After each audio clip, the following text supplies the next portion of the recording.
This Torah class is brought to you by TorahAnytime.com. Okay, good morning everyone. Shalom Aleichem, Bruchim Habaim to the Kollel Igra de Perka. Welcome everyone. Baruch haba. We have a very special shiur today, brand new material on a subject which will catapult us into Sefer Shemos. Thank you everyone for joining. I want to remind everyone you could catch the shiurim on TorahAnytime.com, on podcast, on Shas Illuminated, on the OU site. If you go to our new website, RabbiDG.com, all the Svarim, the Hebrew Svarim, are on sale until January 15th. You could also always use that site to get onto any Zoom shiur. You could go straight to RabbiDG.com and get right onto the shiur. We're going to begin with a very interesting question. This is a question on Parshas Vayechi, and this will catapult us, Be'ezus Hashem, into Sefer Shemos. This question is raised by none other than the Divrei Chaim himself. The Divrei Chaim, in his Sefer on Chumash, after he goes through all the Parshios, he has something called Chidushim al Hasedros, novel ideas on the various Parshios. And in Parshas Vayechi we read how Yaakov Avinu basically took away the birthright from his firstborn Ruvain. He took away the Bechor from Ruvain, and he gave it to Yosef. And that seems to be an explicit violation of a pasuk in Parshas Kiseitze, Lo yuchal levaker. Lo yuchal levaker. That's ben ho'ava, ben hasua ha-bechor. You're not allowed to switch the bechor. You can't say, I like this kid better, I'm going to make him the firstborn. You're not allowed to do that. That's exactly what Yaakov did. How was he allowed to do that? That is the question of the Divrei Chaim. If you look in your sheets, let me get that up. Let me pull up the Maramakoimos over here.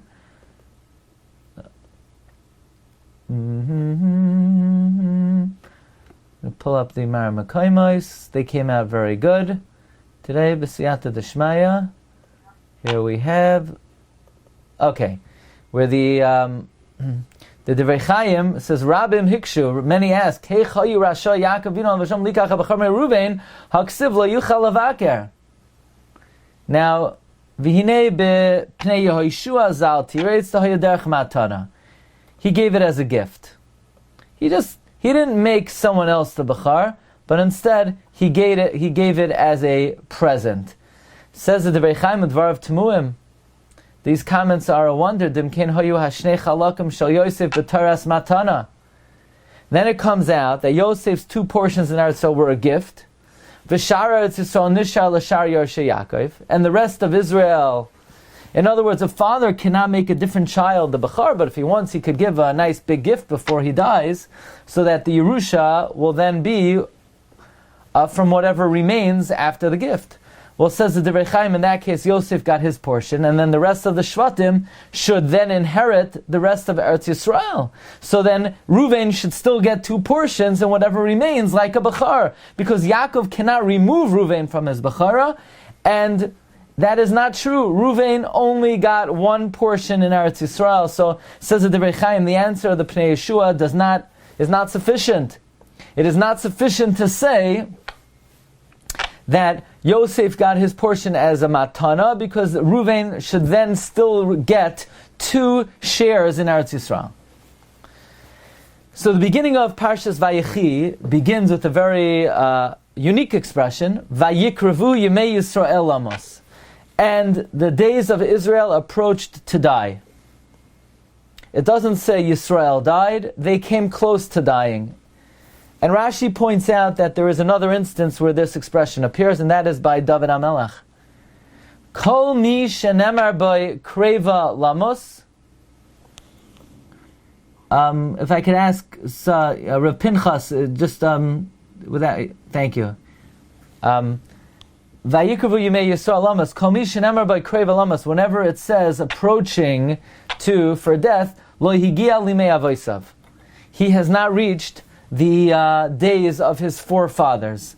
Meaning, whenever it says somebody came close to dying, that means his fathers lived longer than he did. Yitzchak lived 180 years, Yaakov lived 147. So the expression, he came close to dying, means that he did not reach the age of his forefathers. So Yitzchak lived 180, Yaakov only lived 147.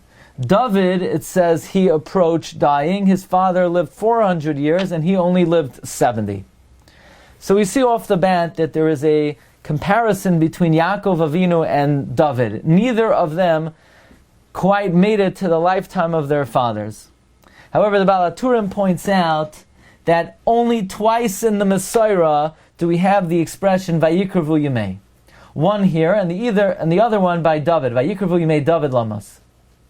So we find in the Medrash, HaKadosh Baruch Hu says to David, you made 147 Mizmorim, like the life of Yaakov Avinu. You made 147 Mizmorim, like the life of Yaakov Avinu, and you were therefore Zoicha like him. In other words, what the Baal HaTurim is saying, an amazing thing, that how many chapters are there in Tehillim? We usually understand there are 150 chapters, but there is a way to calculate that in fact there are 147 chapters. If you make Ashrei Ha'ish and Lama Rugshu, you make that one, you make possibly other chapters in Tehillim, you combine them. So there are 147 chapters of a Tehillim in Kaminyan, the years of the life of Yaakov Avinu. So David was Zoicha.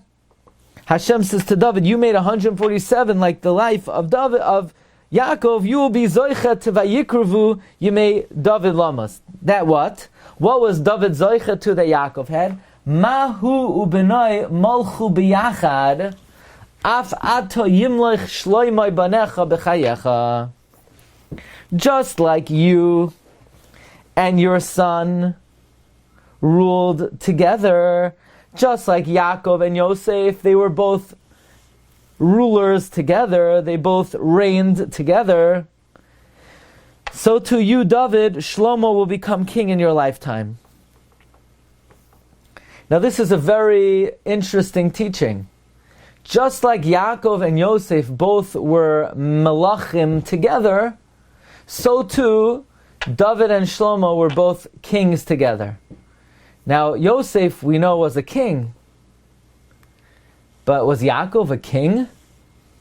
Where do we ever find that Yaakov was a king? The Baal HaTurim seems to be mechadesh to us that Yaakov in fact was a melech. And just as he and Yosef both ruled simultaneously, so too David was Zoicha, who made 147 chapters of Tehillim, like the life of Yaakov, to rule together with his son. By the way, the Baal HaTurim adds, just like Yaakov, like Rashi says, just like Yaakov did not reach the age of his forefathers, so too David did not reach the age of Shaul.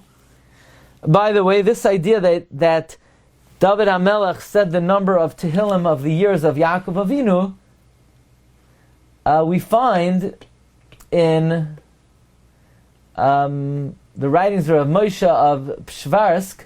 He says, Yaakov hoya roya es tzoin. Es is Rashi Tevois Amar Tehillim. He said Tehillim. And another comparison between Yaakov and David is Yaakov Avinu loimes and David HaMelech, David Melech Yisrael Chai v'kayam. David, king of Israel, lives and endures. Okay, so we're being introduced to an idea that Yaakov Avinu was a melech, he was a king. Now, we find earlier in Bereshis, Avraham Avinu was a king, and this is a subject that's very interesting to me. I would like to work on something on the Malchus based David. I mentioned this, but we find, if you look at number 18 over here, Emek HaMelech, it says that in the war of the 4 kings and the 5 kings, they went to a place, Emek HaMelech, Beis Reisa de Malka. Rashi brings the Medrash Haggadah. Emek, it was a valley, Shehushvu Sham Kala Umais, all the nations of the world gathered together, V'himlichu as Avraham Aleim, and they proclaimed Abraham as their king. Lenasi Alehem Ulakatz. And Avram Avinu was designated as the king of the world. So we find Avraham Avinu had Malchus, and here the Baal HaTurim is saying that just like Yaakov was Zoicha to reign at the same time as his son Yosef, David was Zoicha to reign at the same time as his son Shlomo. They both reigned simultaneously. But what is the source? What is the real makar of this concept, of this teaching that Yaakov Avinu was a melech? So this comes from the Bereshis Rabbah. By the way, we could point out that this idea that Yaakov said, that David said 147 chapters of Tehillim, like the life of Yaakov Avinu, comes from Masechta Sofrim. Okay, if you look in the Medrash, when Yehuda tells Yosef, Ki kamoicha kafarai, you are like Pharaoh, says the Bereshis Rabbah, Ma paroi goizer ve'enu mekayim, just like Pharaoh decrees and doesn't fulfill, Af ata goizer ve'enu mekayim, you too decree and don't fulfill. Ma paroi lo achar zacharim af ata kain, just like Paroi is lewd in that he runs after relations with male, you also do that. Ma paroi melech v'ata sheni loy beretz Mitzrayim, just like Pharaoh is the king and you are second to him in the land of Egypt. Kach abba melech beretz Canaan ani sheni loy, so too is my dad, the king of Canaan, and I am second in command. V'im shoylef ani es charbi, and if I unleash my sword, mimcha ani mascha v'arabcha ani masayim. First I'll knock you off, and then I'll knock off your master Pharaoh. So Mar Rabbi, here we have it explicitly that Yehuda is telling Yosef, and I believe this is also enunciated in the Targum Yushalmi, in the beginning of Parshas Vayigash, that Yehuda says to Yosef, you think you're a king, my father is a king, and I'm second to him, and I will knock you off and Paro. So here we encounter an idea that Yaakov Avinu was a melech, and Yehuda was second in command. I believe we see this idea in the Ramban in last week's Parsha as well. We spent 2 Shiurim last week, both Wednesday and Monday, speaking about a Wednesday night, and we spoke about this on Friday as well, that on the pasuk Lo Yasor Shevet Mi Yehuda, the Ramban says V'hakosav Hazer Remez. This pasuk is a allusion. Ki Yaakov Himlich Shevet Yehuda Alechav. Yaakov was Mamlech. He appointed as a king Shevet Yehuda and his brothers, V'hoirish Li Yehuda, and he bequeathed to Yehuda Hamemshala al Yisrael, dominion over Israel. V'hu Masha Amar David. This is what King David said. Vayivchar Hashem Elokei Yisrael. Be God, the God of Israel, selected me, Mikol Beis Avi, from all the household of my father. Liois Lamelech al Yisrael, to be a king over Israel la'olam. Ki bi Yehuda Bachar, because he selected Yehuda, Lenogid, as a prince. Ubebeis Yehuda, and the house of Judah, Beis Avi, my father's house, Ubivni, Ubiv Avi, Ki Ratza Lahamlech al Kol Yisrael. So the Ramban uses a language that Yaakov was Mamlech, he appointed as the king. Rev Simcha Zisol Broida explains, who was Mamlech? Zeh Koyal Yaakov Avinu, he selected, in other words, this pasuk, Vayivchar Hashem Elokei Yisrael, B, God selected me, Ki bi Yehuda Bachar, because he selected Yehuda, Yaakov selected Yehuda. Yaakov selected Yehuda, and Hashem selected Beis David. Says Reb Simcha Zisel Medvarav Elu Mashma, from these words it's Mashma Shali Yaakov Avinu Haisa Harashus. Yaakov had the permission, Vahabailus, and the ownership.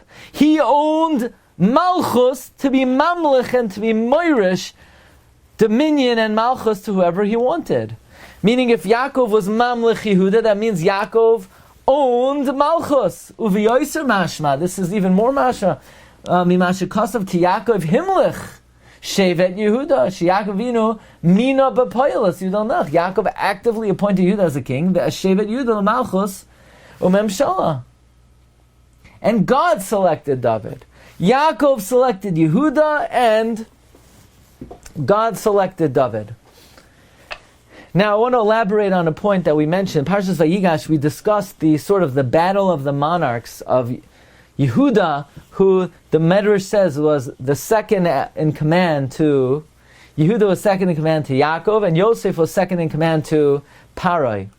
Now we know one of the things that Yaakov Avinu did was he sent Yehuda to Yosef to establish a yeshiva.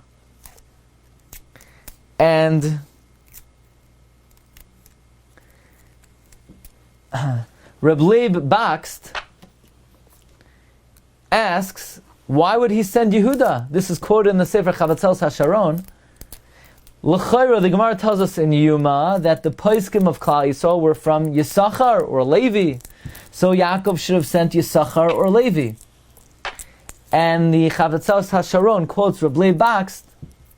He says that even though Yisachar or Levi are worthy to be Roshei Yeshiva, but they're not necessarily worthy to establish a yeshiva, because to establish a makom of Torah, you need Malchus.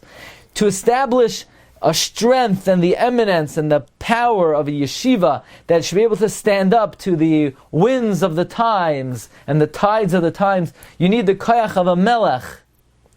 By the way, I believe we spoke out in the Shiur and Vayigash from the Imrei Emes, then so why couldn't Yaakov Avinu send Yosef?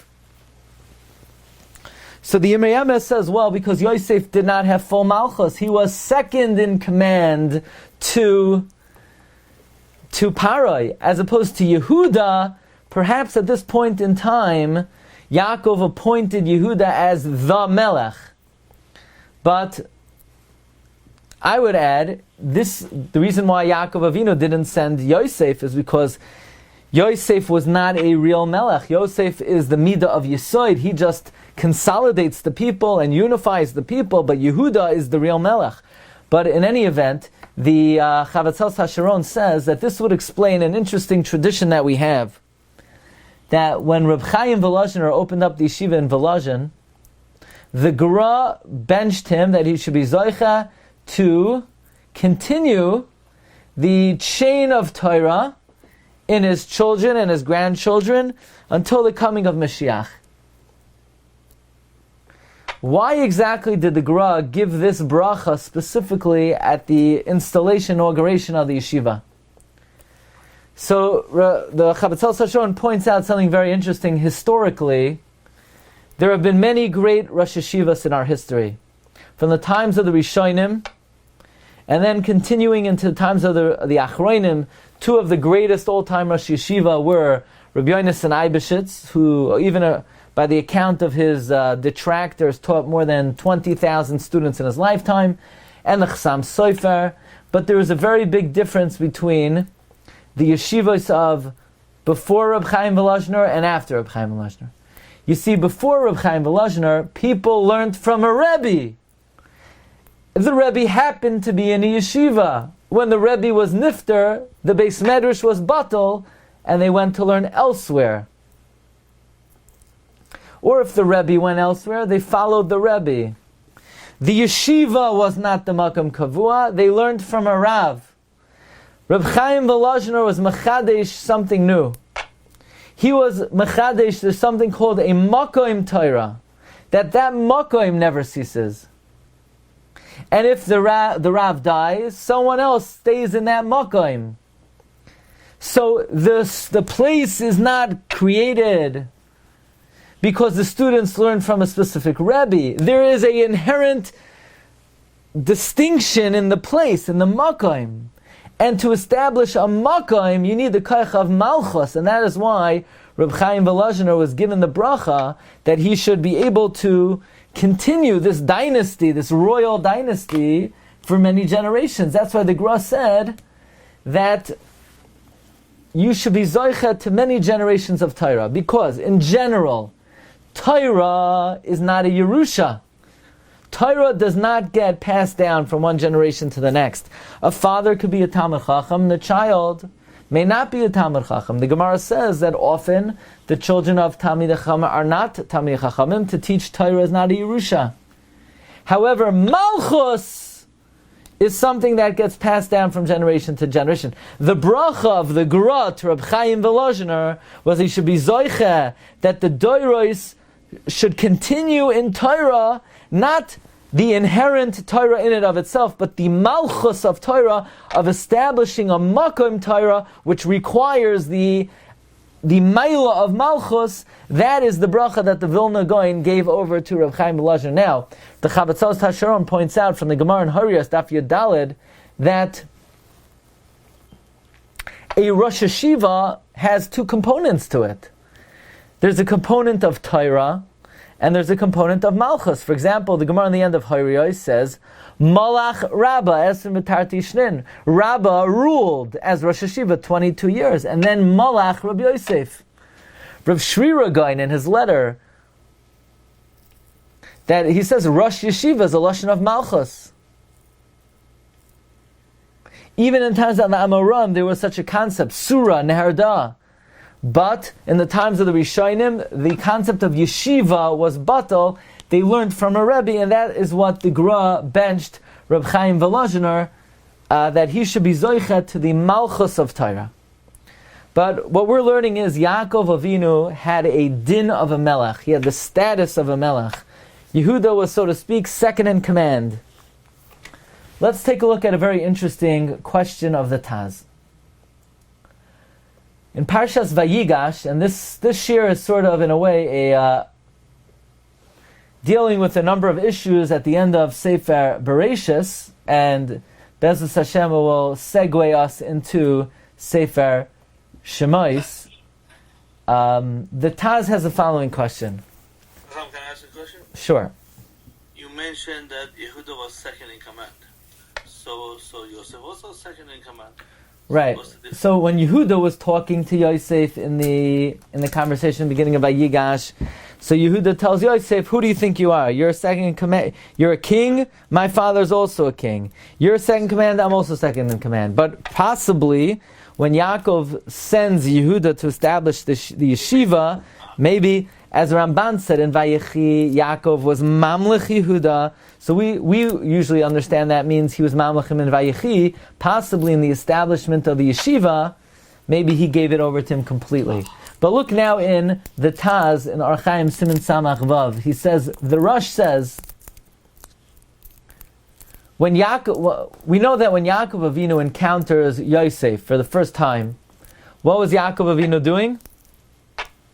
He was saying Kriya Shema. Did Yaakov interrupt for Kriya Shema? No. Why not? We know you're allowed to be mafsik when you say Kriya Shema mibnei hakavod. And certainly Yaakov Avinu owed kavod to Yosef because Yosef was a king. And we find in Vayechi that Yaakov certainly lent kavod to Yosef. As we know, when Yosef came in, Yaakov bowed down to Yosef in Parshas Vayechi. And Rashi even says, Mikan shecholkin kavod l'malchus. This is the source that we grant kavod to the king. So if Yaakov treated Yosef as royalty, then why, when Yaakov sees Yosef as he's saying Shema, he should have interrupted in the middle of his Shema? He should have interrupted.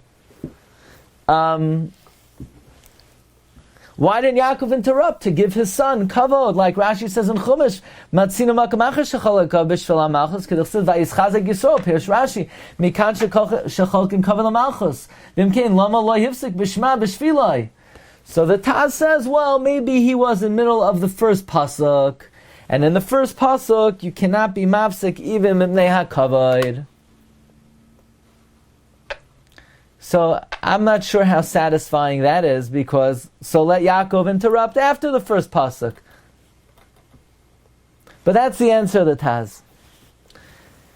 Comes the Sefer Livyas Chen V'Ar Yekaros in Parshas Vayechi,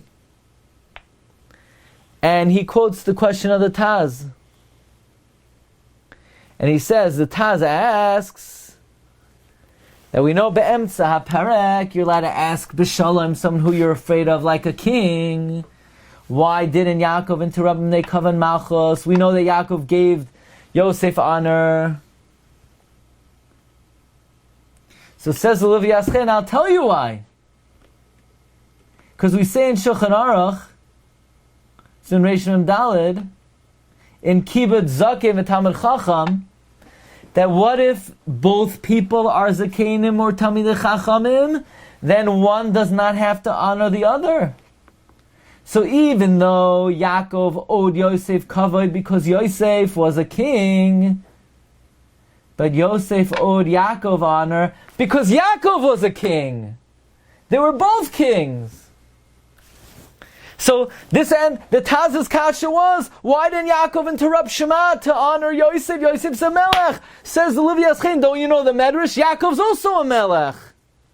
And when the two people have equal footing in kavod, then one does not have to honor the other in the middle of Shema.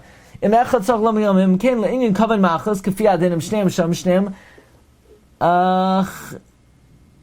melachim, if they're both kings, ein echad tzarich linag b'chaver kavod Malchus. V'amar b'medrash Rabba b'Parsha zu ala pasuk ki kamaycha kaparash or Yaakov melech be'eretz Canaan v'imkein lo Yaakov tzarich la'afsa b'grishmei kavod Malchus so Yosef sharei gam hu melech v'im melech tzarich kavod Malchus v'melech chaveroi. Now watch this.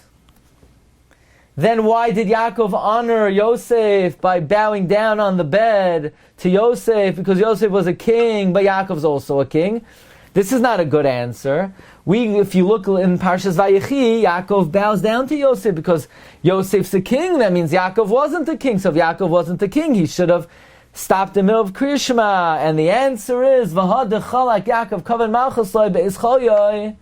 You know why? Because that's when Yaakov was dying. And when a person is dying, there's a principle, V'ein shilton b'yom hamaves. There is no dominion on the day of death. On the day of death, one cannot be a king. V'hadechalak Yaakov kavod Malchus lo be'izchoyoi, k'may shevarashte hanal.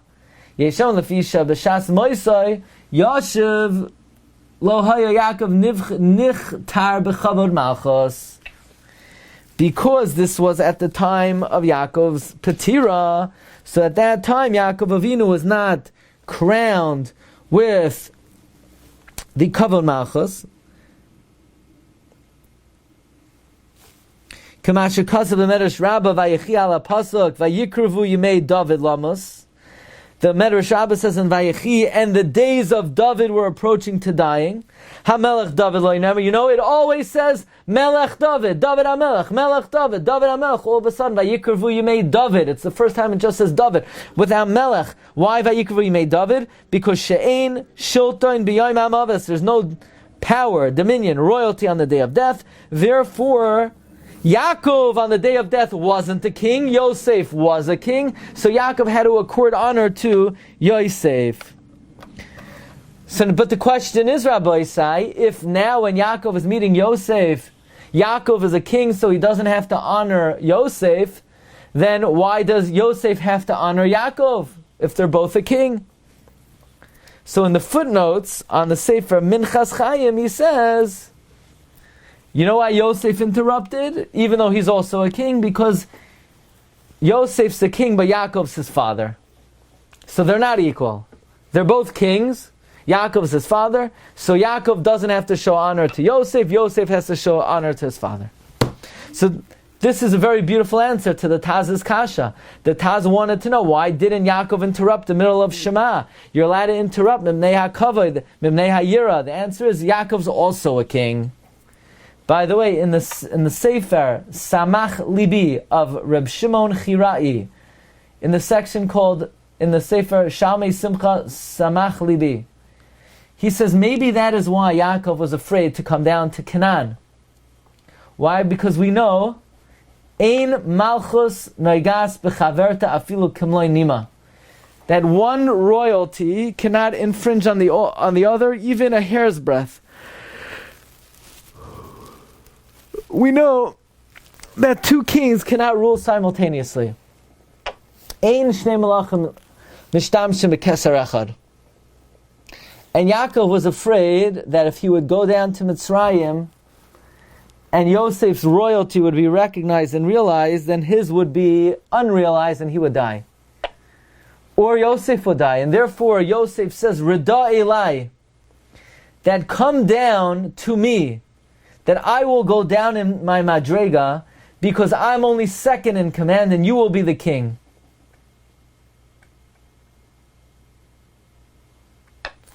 Well, says the Sefer Shamos Simchas Samach Libi, he says it could be, and he quotes the Liv Yaschein, that is why Yosef says, V'yashavta b'yeretz Goshen, which is a different land. And we're not mishtamish b'keser echad. You'll live in your section, I'll live in my section, and we'll both be melachim. Now, so there's this idea that Yaakov Avinu was a melech. That might be why he was afraid to go down to Egypt. That might be why he was allowed to, why he did not interrupt the middle of his Kriya Shema. This would explain something else which is very interesting to me. By the way, and this would also explain how Yaakov was able to be Mamlech Yehuda. How did Yaakov have a right to be Mamlech Yehuda? Yaakov owned Malchus, that he could give it over to Yehuda, and says, yes, Yaakov was the king, and he gave it over to who he saw fit to continue. Vayechi Yaakov b'Eretz Mitzrayim sheva esrei shana. Yaakov lived in Egypt 17 years. Rashi says that this Parsha, last week's Parsha, is a Parsha Susuma. Because when Yaakov Avinu died, the eyes and the heart of the Jewish people were sealed up because of the tzara of the shibud, that they began to be meshabed us. Another pshat is Yaakov wanted to reveal the kates, and it was hidden from him. Rav Shmuel Yaakov Bornstein in the Zois Yaakov is bothered by Akasha. When Yaakov died, the end was sealed up from the tzara of the shibud. What does it have to do with the death of Yaakov? It was because of the shibud. It's just that the shibud didn't start before. In other words, what sealed up the hearts and the eyes of Klal Yisrael? The shibud. Now the shibud didn't start until Yaakov died, but it wasn't the death of Yaakov that sealed up their heart. In fact, there's no mention of shibud in Parshas Vayechi at all. In fact, the Mefarshim asked that as long as one of the Shvatim were alive, Klal Yisrael were not meshubad.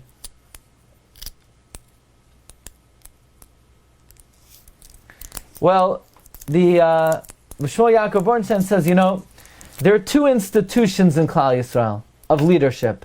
There's the Sanhedrin and there's the Malchus. The Sanhedrin are the eyes of the people, and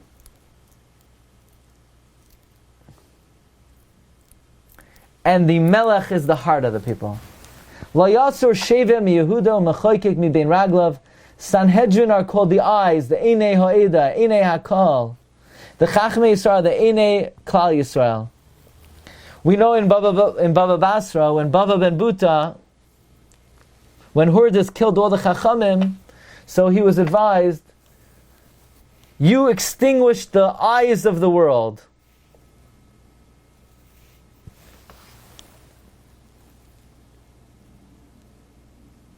Malchus, on the other hand, to carry the burden of the Jewish people and their travails, is the heart of Klal Yisrael. Like the Rambam says, Shahamelech libayhu leiv kol kahal Yisrael. The heart of the king is the heart of all of Israel. Yaakov Avinu was on the Madrega of the Sanhedrin, the eyes of the people to know how we act. He was also the Melech, the heart of the people. When Yaakov was with them, he was able to guide them, and he was their eyes. He was able to carry their burden. He was the Melech, and he was their heart. When Yaakov Avinu died, the eyes of Israel, in other words, the Rosh Sanhedrin, Yaakov, the heart of Israel, the Melech, Yaakov Avinu died. Rabbi say, who else was a king? Avram Avinu was a king, as we said, that Emek HaMelech, all the peoples of the world gathered together, and they appointed Avraham a king.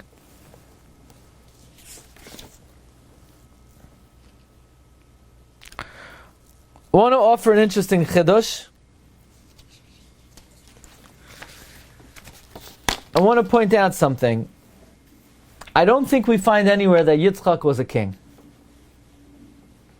Avraham we find explicitly, Emek HaMelech, they appointed him as a melech. Yaakov Avinu, he was the king of Canaan. Do we find that Yitzchak was a king? I do not believe so. So you say, Yitzchak was blind, he was confined to his tent, but there may be a deeper reason. By the way, who else was a melech? Adam Arishon was a melech. The Medrash Yalkut Shimoni says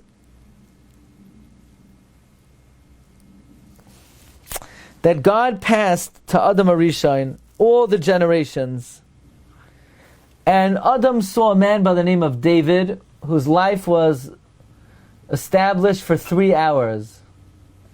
So Adam said to God, this man has no takana? So God said, what do you mean? That's what I decided. So Adam said, how long do I live? So God said, 1,000 years. So Adam said, are there gifts in heaven? Is there Zelle, PayPal in heaven? God says, yes.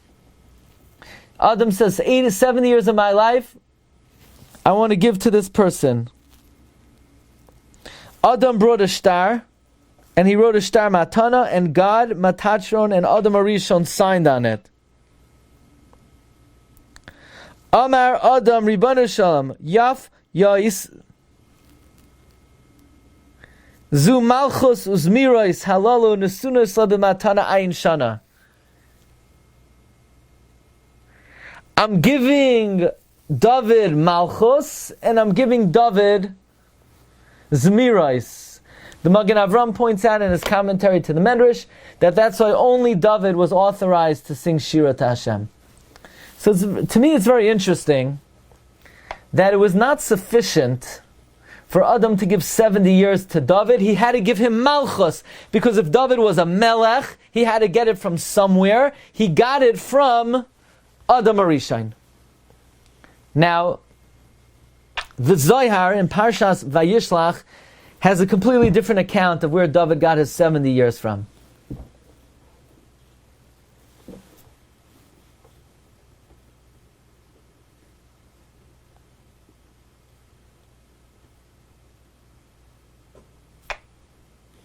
The Zohar says, where did he get it from? He got it from Avraham, Yaakov, and Yosef. Avraham lived 175 years. He should have lived 180 years, like Yitzchak. He gave 5 years to David. Yaakov also. He lived 147. He should have lived 175 like Avraham. He gave 28 years. So we have 5 from Avraham, 28 from Yaakov, that's 33. And then Yosef lived 110 years. He should have lived 147 like Yaakov, and he gave 37 years. What about Yitzchak? Yitzchak didn't give anything, and the Zohar says a Kabbalistic explanation. Yitzchak came from the side of darkness, David came from the side of darkness, and someone who is in darkness doesn't have any light, and he doesn't have life, and Yitzchak could not give years. And it comes out Yosef was the most magnanimous, and that's why he's a tzaddik. He gave 37 years. Is it possible, based on the Yalkut Shimoni, that Adam had to give... Now, by the way, all the Achronim ask, if Adam gave 70 years, then why did Avram, Yitzchak, Avram, Yaakov, and Yosef have to give 70 years? So the Shlach Hadosh says that Adam, after... some say, that Adam Arishon, after the sin of the Yetz Hadas, his years were sullied. So now David had to get 70 good years from the Avos. Or some say the Adam Arishon retracted after he offered the Matana. So David had to go get the years of Avram, Yaakov, and Yosef. And some say that since David did not sleep at night, so in effect he lived 140 years, he had to get daytime years from Adam and nighttime years from the Avos. Okay. But I was perhaps thinking maybe another additional reason why Yitzchak Avinu did not offer years to David, and that is not because he didn't want to, but it's not enough for David to have years. He needs royalty. He needs Malchus. And Avraham was a melech, and Yaakov was a melech, and Yosef was a melech, and therefore they could give Malchus to David as opposed to Yitzchak, who was not a melech.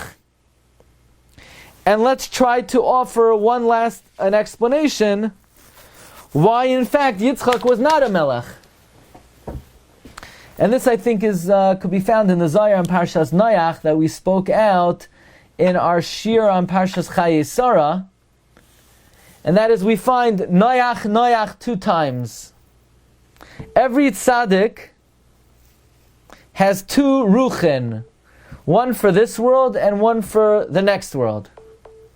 Moshe, Yaakov, Avram, Shmuel, but not Yitzchak. Why? Because when Yitzchak was offered on the Mizbeach, his soul left, his soul of this world left, and when Avraham said, Baruch Mechaya Mesim, he got the soul of the next world. And in that case, Yitzchak was already, like in the next world, he was already Meis. That's why his name is Yitzchak. Kates Chai. He lives in the end. He's alive even when he's in the next world. That's why the only one who God says Elokei Yitzchak while they're alive is Yitzchak. God doesn't say Elokei Avram or Elokei Yaakov. Says the Zohar, because begin this Chashav Kames, Yitzchak is considered like he's dead. Oh, if Yitzchak's considered like he's dead, he can't be a melech. We said in the beginning of the Shiur that's why it always says David HaMelech, David HaMelech, David HaMelech, but it says Vayikrevu Yemei David Lamos, because Ein Shilton B'Yam HaMaves. The same way Rabbi said, the Livyas Chen said, that at the end of Yaakov's life he had to honor Yosef because Yosef was a king, but Yaakov was also a king, not on the day of his death. Yaakov wasn't a king on the day of his death, even though Yaakov did not have to interrupt his Shema because he was a king, but he did have to honor Yosef on his last day, because on the day of death, you're not a melech. By the same token, Yitzchak was always considered like a mess, and therefore he did not have the status of a melech. So you want to know, why am I giving a shiur on Parshas Vayechi on Parshas Shemos? The answer is because I couldn't let this pass. That's the real answer. But the idea that one is not a melech on the day that they die is actually learned out from this week's Parsha, number 21. It says, Vayamos melech Mitzrayim. The king of Egypt died. And the Medrash says he didn't die. He was a Mitzrayim, and he would slaughter Jewish babies to bathe in their blood. And a Mitzrayim is considered like they're dead. And the Gra asked, how does the Medrash know he didn't really die? Maybe it's when it says he died, maybe it means he died. Why is the Medrash draying that it means that, no, he didn't die, he became a Mitzrayim? You know why?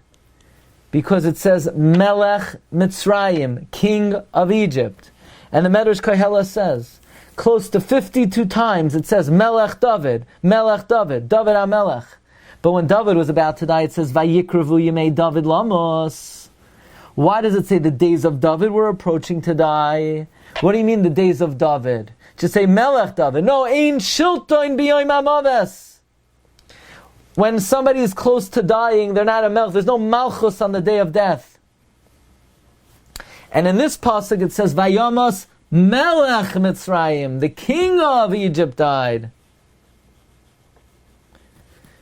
Therefore, Chazal know he didn't really die, he became a Mitzrayim, because if he was really dying, it wouldn't call him a Melech. By the way, it's the same thing how Chazal derive by King Uzziah. It says, B'shnas Mois HaMelech Uzziah, in the year of the death of King Uzziah. When in the year of the death of King Uzziah, if he died, he's not a Melech. So from there, Chazal derive that Uzziah did not die, but instead he became a Mitzrayim. Coming back to the beginning of the Shiur, we said the Kasha of the Divrei Chaim. Many ask, how did Yaakov Avinu have the right to take away the Bechor from Reuven, but it's allowed in the Torah of Lo Yuchal Lavaker? Comes the Heilige Kloisenberger Rebbe, and he says, he quotes the question of his Zayda, the Divrei Chaim, how did Yaakov Avinu have the capacity to give the Bechira to Yosef, but part of the Bechira is Davar Shaloi Bala Olam.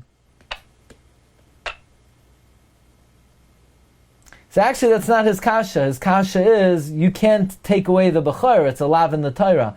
But the way the Kloisenberger Rebbe asked the kasha is, this is something that's Loi Bala Olam. The Chelek HaBechar had not come into the world yet. And the Bnei Yosef, who would go into Eretz Yisrael, were not Bala Olam. And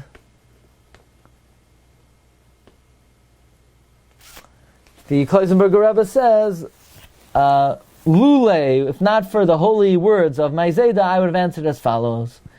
That the Poskim say the Tzibur has an extended capacity, that the Tzibur is able to be makna davar shalom bala olam. So you could say, says the Kloisenberger Rebbe, the same thing by a melech. He could be pirates geder and nobody protests.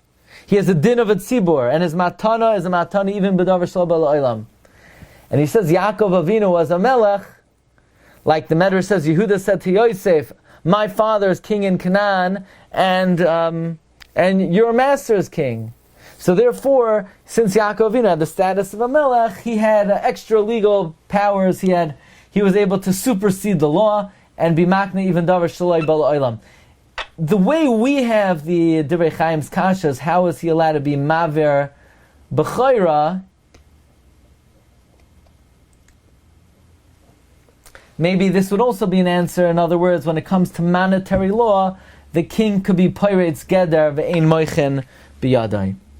Okay, Marv Rabbi Sai, these are a few thoughts on Parshas Vayigash, Parshas Vayechi, based on the idea that we learn out from this Parsha, Ein Shultan B'yayim HaMaves, as the Pasuk says, Vayamos Melech Mitzrayim.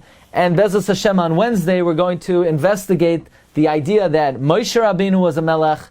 And until then, wishing everybody a great day. Bezos Hashem, we're working on a sefer on Bereshis. If anybody wants to participate, please let us know. And wishing everyone a great day, bracha v'atzlacha, and we'll see you, Be'ez Hashem, tonight, 5:30, Igeres Hagra, 9:15, Daf HaShavua Masechta Yevamos. Wishing everyone a great day. Kol Tov. Thank you. You've just experienced another Torah class brought to you by TorahAnytime.com.